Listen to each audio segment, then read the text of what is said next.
you take a picture? Jim thought he was going to be coming up for 39 years. There would be blood stains on the floor. And that would be from me slitting his wrist for him. But welcome to the home of the Commandants. We are very honored and pleased to have you. And certainly for this wonderful occasion to be able to welcome you and then have your family here with you as well. So with that, I'm going to turn it over to the Commandant and the Sergeant Major, and we're delighted to have all of you. We've got, we get opportunities to start Major and I do. In fact, I'll tell you what, everybody that's got all the way in the back, I'll be spread out a little bit this way.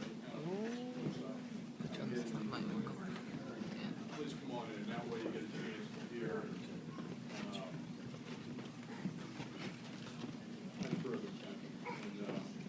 But we get an opportunity often to do things in this home. Sergeant Major Barrett and I do. And it's always a wonderful occasion, and we're proud to open the home and be able to do this. But probably no more occasion is more meaningful for he and I than to promote, whether it be the Master Sergeant, whether it be the CWO2. We just had an opportunity to promote a young sergeant that has been with me, was with me when I was a 3-star at Quantico, and he's with me now.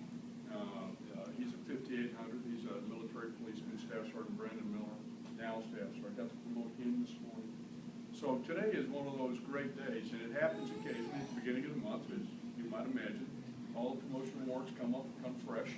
But this is a particularly meaningful one. Everybody in here knows you. First of all, they're here because they're your friends. You work with and have worked with all of them, otherwise they wouldn't be standing here. Absent today are those legions of Marines whose fingerprints you have touched throughout your life. I think I was reading in the paperwork that your drill instructor was here. Thanks for being here. Was he any good as a recruit? Was he? Long time ago. And I think that's, you think about the lineage. You know, Sergeant Major and I talk a lot. We spend a lot of time not mucking around in boot camp, but focusing on boot camp. In fact, we were just in the kitchen talking about it just before we walked in here.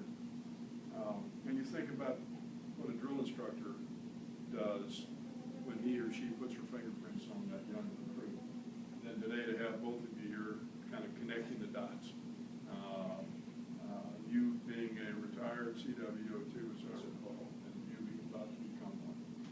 So all those legions of Marines whose lives you've touched that are out there in Marine land, some have gotten out, but they're Marines nonetheless.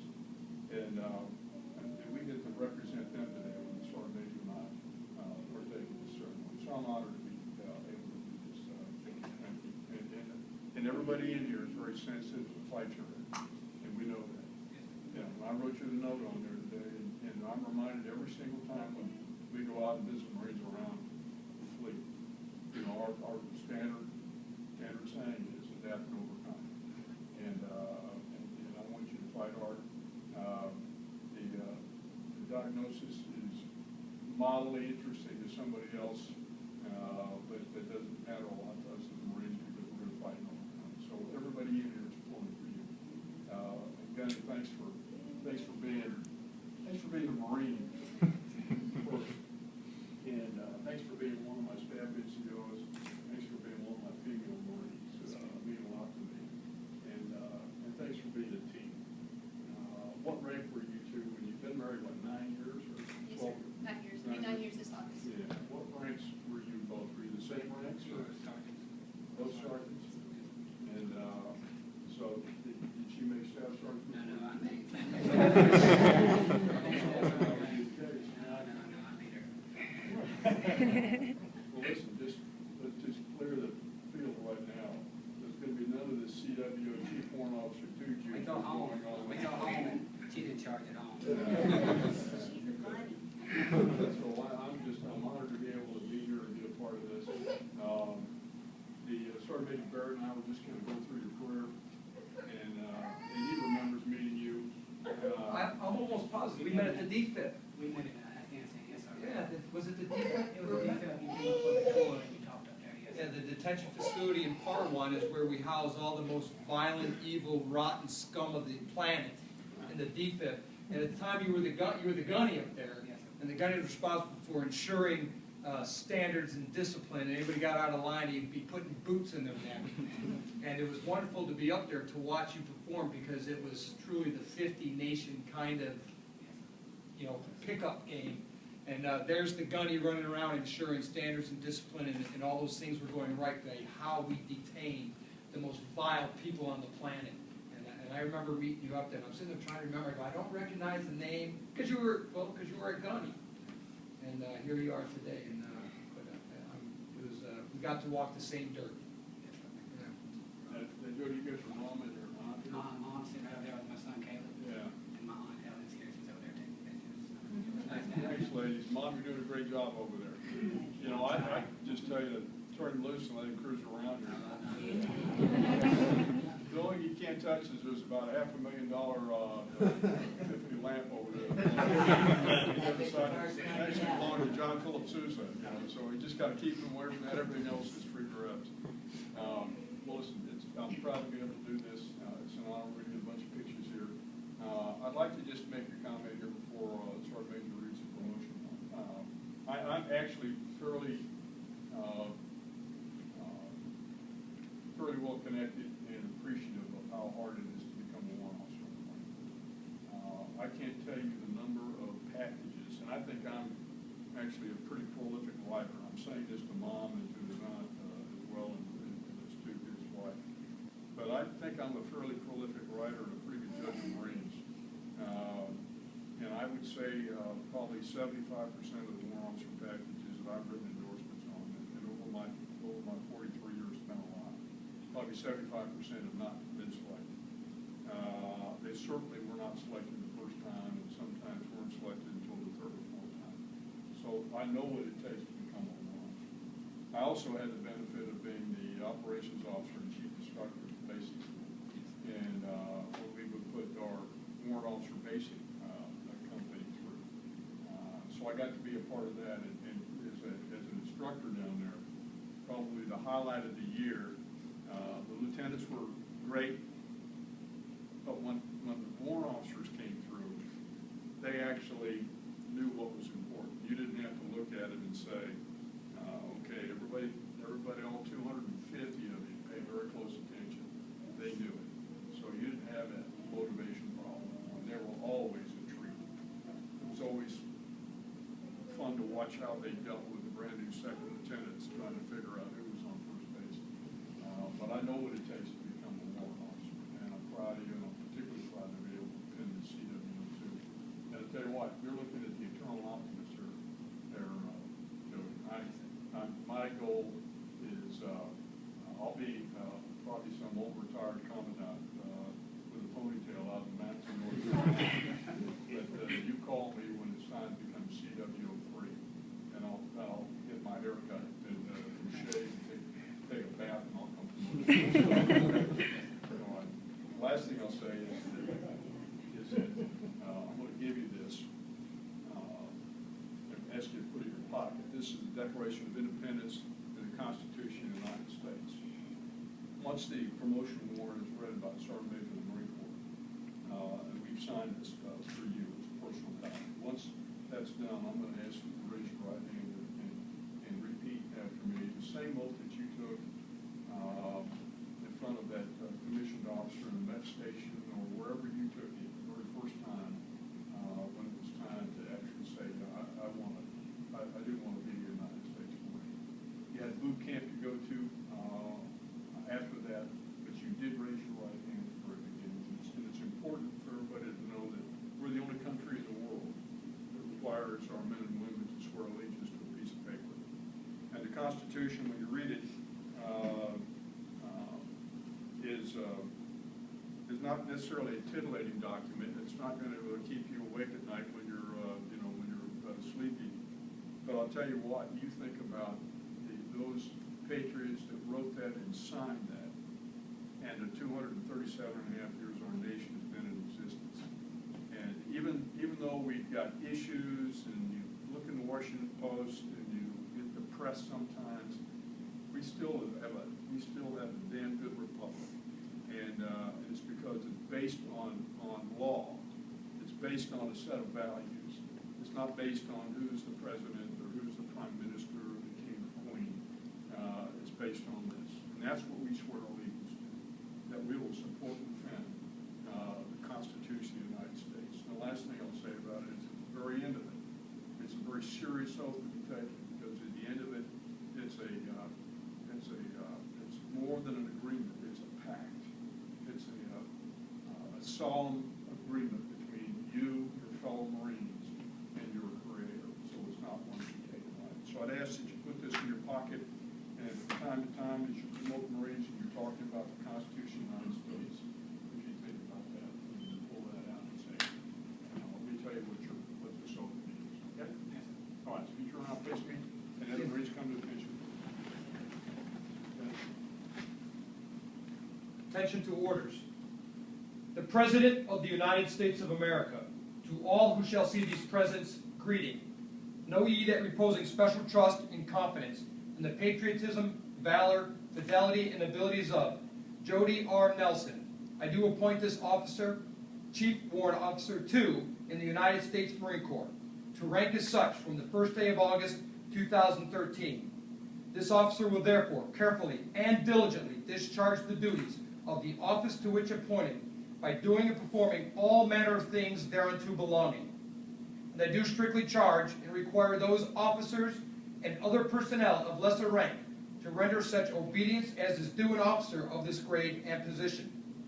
And this officer is to observe and follow orders and directions from time to time as may be given by the President of the United States of America or other superior officers acting in accordance with the laws of the United States of America. This commission is to continue in force during the pleasure of the President of the United States under the provisions of those public laws relating to officers of the Armed Forces of the United States of America and the commitment thereof in which this appointment is made. Done at the City of Washington, this 18th day of July, in the year of our Lord, 2013, and the independence of the United States of America, the 237th, by the President, Ray Mavis, Secretary of the Navy, James F. Amos, Commandant of the Marine Corps. Raise your right hand and repeat after me. I state your full name. I, Jody Ralph Nelson, Do solemnly swear do solemnly swear that I will support and defend that I will support and defend the Constitution of the United States the Constitution of the United States against all enemies, foreign and domestic, against all enemies, foreign and domestic, and that I will bear true faith and allegiance to the and I will same. bear true faith and allegiance to the same. I take this obligation freely, I take this obligation freely, without any mental reservation without any mental reservation or purpose of evasion, or purpose of evasion, and I will well and faithfully and I will well and faithfully discharge the duties discharge the duties of the Chief Warrant Officer 2 of the Chief Warrant Officer of 2 the United States Marine of Corps. the United States Marine Corps. So help me God. So help me God. Congratulations.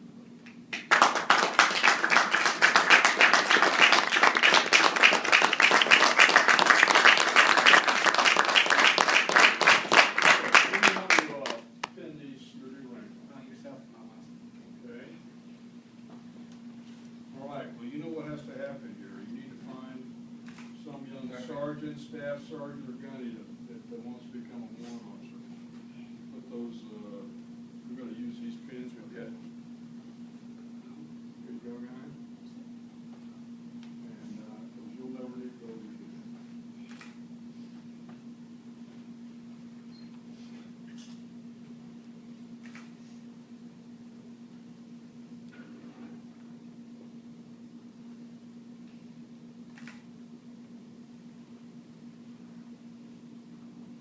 Nobody will think you're a rookie. This looks like me all strange, and I really don't know what I am. All right, one more thing. Thanks for being a Marine. Thanks, sir. I'm proud of you. Thanks for the coach for being able to do what you do.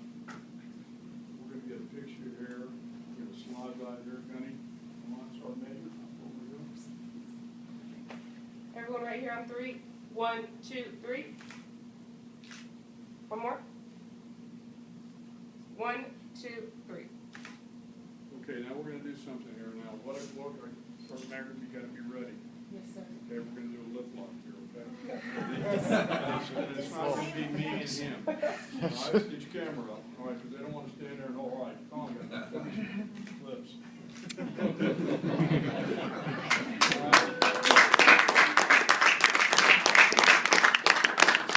Just for a second. And I believe that every girl should have a little glitter. And I wear my glitter pen all of the time. I fully recognize, Gunny, that I cannot pin it on your uniform. Even I obey some of the rules. So with that, I'm going to say that the next time you have on a pair of jeans and a sweatshirt or a ball gown, I would encourage you to wear your glitter pen. And thanks for being a terrific, not only United States Marine, but in our world, a wonderful Marine Corps spouse. Bravo.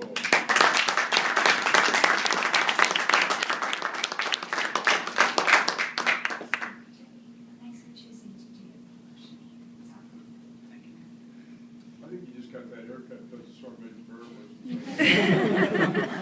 all right, come on, Joe, the floor is yours. Everybody knows I've been going through a lot for the past 4 or 5 months. I can't say enough. Mr. Jeffrey, thank you for coming out. I invited a lot of people that I deployed with. Steve's here. We went down and our job is to sort of track people down. That's what we do. So I tracked down my drill instructor. I still remember the first day you came on Arbor 2, Sergeant Milton had surgery or, had a hernia. And I still remember the first day 'cause I was laying on my bed and I heard the hills coming down through it and I roll over and I look and there you were. It's like, I still remember that to this day. And it meant a lot and it pushed me through when we went to our tours down there. The whole time we were down there, you were the example that I always strive for the whole time I was down there. So it meant a lot. Everybody else, especially in our office, has meant a lot to me. Right after it happened, I can say, so you came to see me on a Thursday, I believe. That was like the hardest day. I didn't really want to see nobody. I know Mr. Owens poked his head in. He's like, somebody wants to see you. And I'm like, unless it's the Commandant. I don't want to see nobody. And the No, next I thing you got the know, word. No, I was told. I Next was thing you told know- I want to see you. I got that. the next thing you know, the head coach doing it, I'm like, oh. It's a Commandant. So everything I went through up there, I can't say enough what Mr. Owens and staff does for me. Do Wonder Warrior and everything, they really helped me out all the time. And then everybody in our office, from Mr. P and everybody down, the support I've received. My wife has been my rock. She's going through all this pain. She's going to have back surgery here in a couple weeks, and no matter how bad my stuff goes, she's always there. Especially with little man back there running around. He's 21 months and going crazy. So she's the one who deals with him all the time. And now I'm going to be stepping up and helping out a lot more when she has her surgery. And then I was really happy to be able to get back to work just to be able to see the Marines. Every one of you mean a lot. From the text you send me, the phone calls you give me. When I was at home and everything. Just to be able to come into work, see your faces every day, that's what sort of motivates me. Everything going on with the CT scans I have, they're all positive results, everything's shrinking. That's a good thing, it's never going to go away, but the doctors talk about, hey, I'm going to keep you in the Marine Corps as long as I can keep you in the Marine Corps. So next week will be my last chemo session for now. Then we'll find out, hey, how long I'll be able to go without chemotherapy. So I'm just going to keep pushing.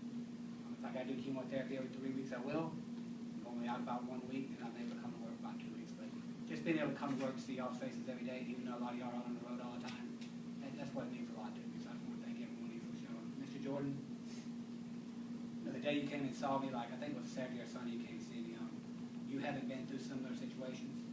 It really means a lot to me from our phone conversations. Especially at that point in time, what I was going through right after being put in the hospital, it meant a lot for you to come up there and talk to me. Come into my house, talk to me and stuff like that. Even at work now, we're able to talk.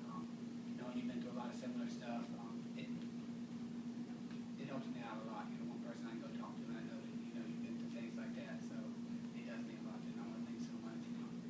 Have my mama come up here and my aunt come up here for my family. It's a 12-hour drive. It's not easy. She's been up here, I think, 5 times now. When I found out I had cancer, they literally pulled me out of the MRI machine. The doc's like, come in a room. He brought me in a little room. He's like, you have cancer. So here I am, I called my wife over there. I said, hey, I have cancer. She went and got the little man. She had to go home. They literally brought me upstairs. I was in surgery a couple hours later. I think the first person I called was my mom. She immediately got on the road. I called Mr. P next to let the command know. And I called my buddy that I deployed with, Sergeant Danik, and I let him know, so that was how that went. And then I was able to meet Staff Sergeant and Mr. Owens, who were up there the whole time and walking me through the whole process. And it's amazing what y'all do for everybody. Even now, I'm I'm not up there, not really belonging to y'all, but maybe we can get me emails if I have any questions. Anything to put my mind at ease, and y'all are there to put my mind at ease, and you really helped out. I mean, I can't say enough what y'all do for Marines up there.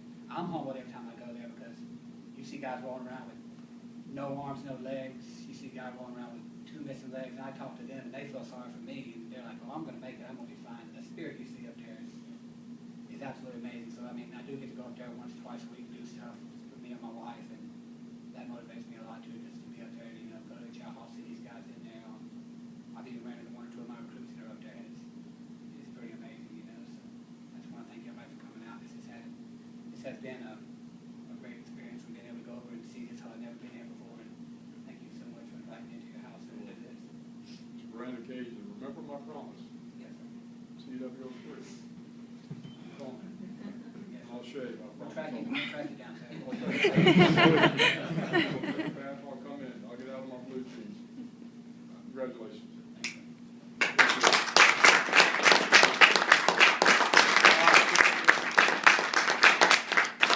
I think you ought to come by.